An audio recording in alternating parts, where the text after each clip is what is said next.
taking a look at some of the vintage and retro things that I sold online today.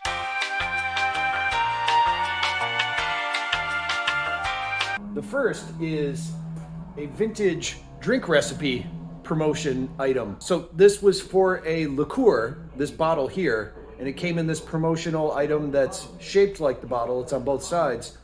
And inside are this many drinks that you can make with that liqueur. I've never had a liqueur drink, I don't think, in my entire life, but this is how you can get that, and I think it's from the 60s. I don't know if this next item is vintage yet, but it's like, when's the cutoff for things being vintage?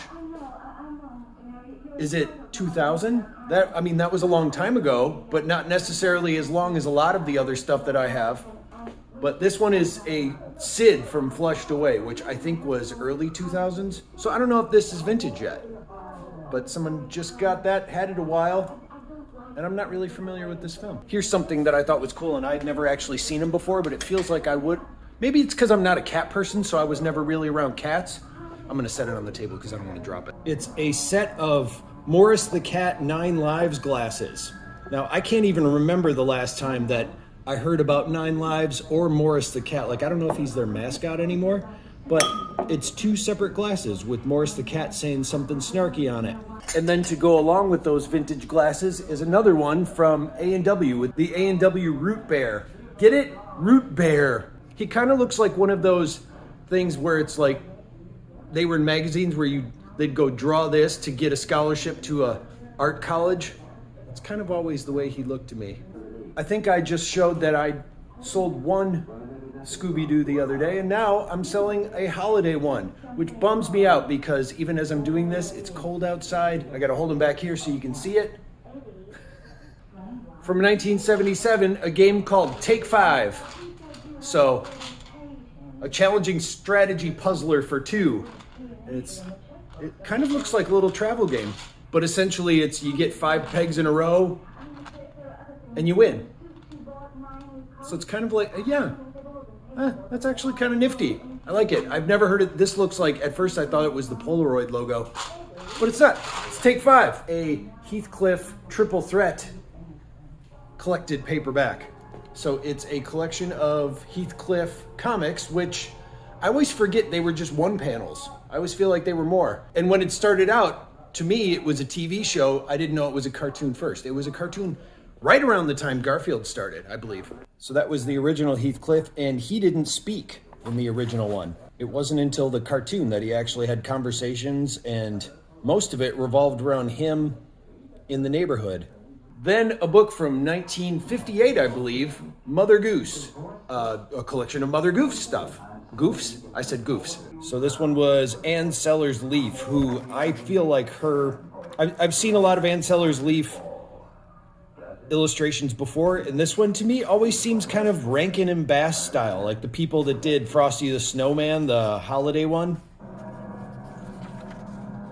This next one is super awesome, but it's just not in good condition. But it went right away. I just sold it for a lot cheaper. It's a Barbie dune buggy, and it actually comes with a camper. I can't fit it on the camera here. Let me set it aside and show you. This is the dune buggy, and clearly some child was just putting the decals on themselves because they're kind of all over the place and scattered. But the dune buggy itself is in good condition. It's just the decals are all kind of janky. It comes with a camper. Opens up into a tent. So there's a tent in the back that goes along with dune buggy, because apparently when you go camping, you want a dune buggy to pull your tent. From 1998, I have a Campbell's soup mug, which has the Campbell's kids on it. It's from 1998, and yeah, that's the illustration of them. Such rosy cheeks. I'm gonna claim this is late 60s, early 70s, but it is a tin recipe box. Opens up, put recipes in. It's just the look of it is classic kitchen, or at least classic kitchen to me, because this was the type of stuff this is the way kitchens looked when I was growing up. I don't know why, they just did. And here's something that was surprising. Not in the fact that it's a Batman Pez, it's the fact that they actually have the date and DC Comics on the back. You can't see it in the video because it's really, really small, but usually it's kind of, you estimate how old a Pez dispenser is. This one is from 1985. And it says it right there. And it's got like the classic Batman Cape Crusader sort of thing. Oh, maybe it's a little bit more cartoony. Hard to tell. And the final thing that I got today is actually somebody ordered 3 books in a row. So we're going to start out with The 3 Wishes. It starts out with that.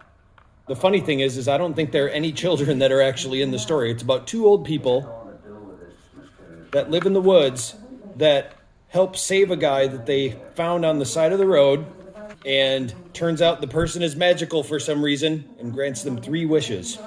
A Dickens Christmas Carol illustrated storybook. The Dickens Carol book is exactly that. It is the full-on story, but it's got illustrations sometimes on the outer lining of the page and sometimes full illustrations right there.